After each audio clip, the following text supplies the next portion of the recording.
يا إلهي يا إلهي يا إلهي يا إلهي।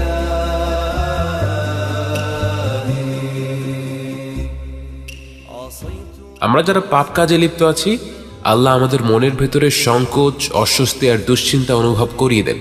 আল্লাহ তাআলা পবিত্র কোরআনে একে বলেছেন আল আযাব আল আদনা, অর্থাৎ কাছের শাস্তি। আল্লাহ তাআলা আমাদের এই কাছের শাস্তি অনুভব করার সুযোগ করে দেন, যেন আমরা বড় শাস্তি পাওয়ার আগেই তার কাছে ফিরে আসি। কারণ কি? শুনুন। وَلَنُذِيقَنَّهُم مِّنَ الْعَذَابِ الْأَدْنَى دُونَ الْعَذَابِ الْأَكْبَرِ لَعَلَّهُمْ يَرْجِعُونَ ظَهَرَ الْفَسَادُ فِي الْبَرِّ وَالْبَحْرِ بما كسبت أيدي الناس ليذيقهم بعض الذي عملوا لعلهم يرجعون। যে তওবা করে তার প্রথম পুরস্কার হচ্ছে জান্নাহ। এটাই কি যথেষ্ট না? কিন্তু শুধু তাই নয়, সে আখিরাতের আগে এই দুনিয়ার জীবনেও সুখে শান্তিতে থাকবে। من عمل صالحا من ذكر أو أنثى وهو مؤمن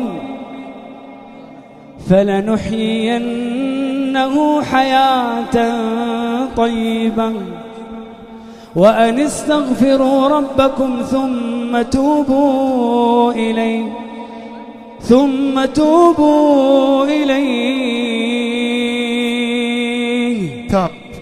يمتعكم متاعا حسنا إلى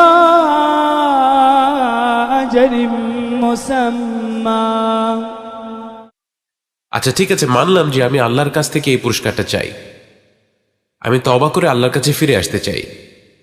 কিন্তু একটা সমস্যা আছে, আমি তো অনেক অনেক গুনাহ করেছি, আমি অনেক অনেক খারাপ কাজ করেছি।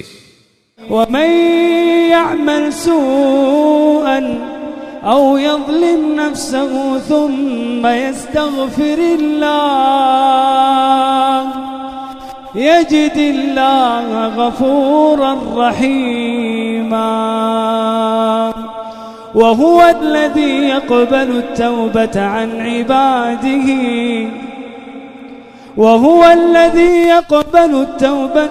عباده ويعفو عن السيئات। শেখ আমি এই যে এখন আপনার সাথে আছি, আমি কিন্তু এখনো ঈশার নামাজটাও পড়িনি। ويعفو عن السيئات আমি আপনার সাথে অপবিত্র অবস্থায় বসে আছি। ويعفو عن السيئات আমার পকেটে গাঁজা পর্যন্ত আছে। ويعفو عن السيئات জিনা। ويعفو عن السيئات ويعلم ما تفعلون لواط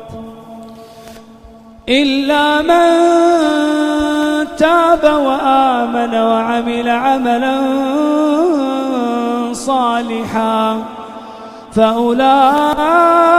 فأولئك يبدل الله سيئاتهم حسنات وكان الله غفورا رحيما۔